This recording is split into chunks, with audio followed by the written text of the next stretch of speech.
команда мынакей сиздин кабинетиңизге кирип, кадимкисиндей элечи 310891 310891 мына кабинетиңизге кирип, үстүдөгү 3 сызыкты басып,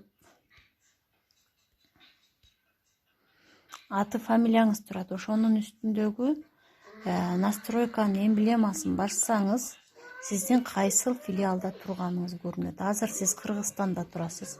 Сизге Россиянын филиалы керек болсо Россияга, ал эми ушул жериңиз Россия болуп турган болсо, анда Кыргызстанга өтүшүңүз керек. Азыр мен Россияга өтүп көргөзүп коеюн сиздерди. Сиздер тескерисинче Кыргызстанга өтүшүңүздөр керек. Мынакей киресиздер дагы, кайрадан эле приложение менен кириңиздер. Азыр могул жерде рубль болуп, рубль болуп российский сайтка өткөнүңүз көрүнөт. Мына көрдүңүзбү? Российский сайтка өткөнүңүз көрүнөт дагы. Ылдый жактан мой офистен, структураңыздан ылдый жагында ал дагы киресиз дагы. Бул жерде караңыз, сиздин филиалыңыз кайсыл жерде турат. Бул жерде азыр Россия деп жазылып турат.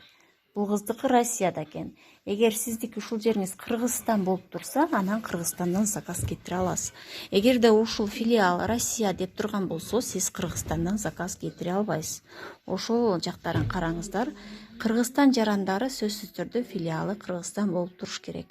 Анан эгерде временный миграцияда жүргөн болсоңуздар, бул жактан заказ кетирем десеңиздер, анда через клиентский портал заявка жазып, анан российский сайтка өтүп алсаңыздар болот.